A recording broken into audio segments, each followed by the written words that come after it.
And today I'll be talking about conformity, social categorization, and aggression in A Good Man is Hard to Find. A Good Man is Hard to Find by Flannery O'Connor is a short story that displays the concepts of conformity, social categorization, and aggression. And the following slides will dive into how these concepts are evident within her narrative.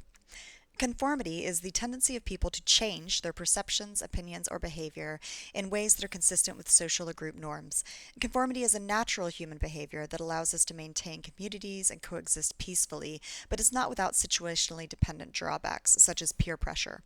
A common reason for conformity is the fear of the rejection that may come with divergence. This is known as normative influence. The grandmother in A Good Man is Hard to Find demonstrates behavior that's indicative of a person who's highly susceptible to normative influence. And departing for their road trip, the grandmother wears a navy blue dress trimmed in white lace and a matching straw hat with violets on the brim. O'Connor notes that, in case of an accident, anyone seeing her dead on the highway would know at once that she was a lady. She also speaks of a past suitor who, she takes care to point out, died very wealthy. From these examples, as well as others, one concludes that the grandmother curates her dress and acquaintances to ensure that she is fitting in with the normative standards of Southern high society of the 1930s to 1950s, which is her desired in-group. These powerful influences are often unrecognized by the affected individuals, as demonstrated in research done by Nolan et al. In their 2008 study surveying 810 Californians, it was found that even though respondents rated descriptive normative beliefs as the least important factor in their decision making, these norms were actually more predictive of behavior than other relevant beliefs. The research demonstrates that normative influence can be much more powerful in individuals than they consciously realize. So, how do we identify those with whom we want to belong? Humans constantly sort each other into groups based on factors such as race, gender, age, social class, and so on. This categorization often leads us to overestimate the differences between groups, contributing to our perception of groups with whom we identify as in-groups and those from which we are different as out-groups.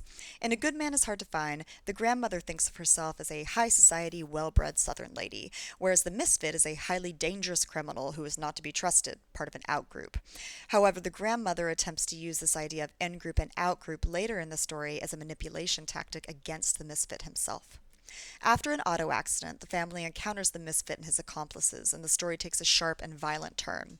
The grandmother repeatedly tries to persuade the misfit to see himself as part of her in-group and appeals to him as such in order to spare her life.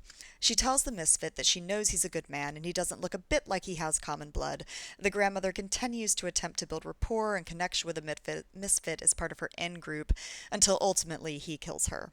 Which brings us to aggression within A Good Man is Hard to Find. During the confrontation between the family and the misfit, a bit of the misfit's background is revealed. He explains that he was never a bad child, but then got sent to the penitentiary for a crime that he has been unsuccessfully trying to recall for years.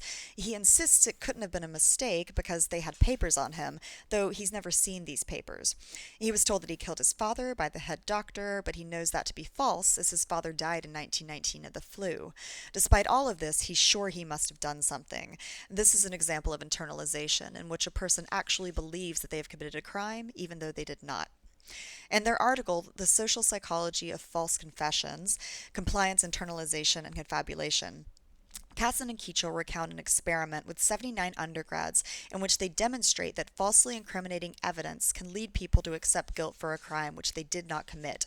Under the guise of a reaction time experiment involving one subject and one confederate, the experimenters stage a scenario in which the subject is accused of hitting the Alt key during a timed task, which they were warned this would cause the program to crash, all data would be lost.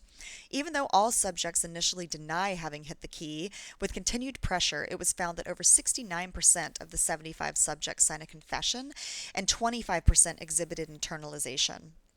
Flannery O'Connor expertly weaves in conformity, aggression, and social categorization into the short story A Good Man is Hard to Find. These social psychological concepts are so familiar to us, which is part of what makes her writing resonate as true and authentic, even though the time period and the experiences themselves may seem foreign. Just as O'Connor's writing is seen by so many as timeless, so are these concepts. Thank you for your time.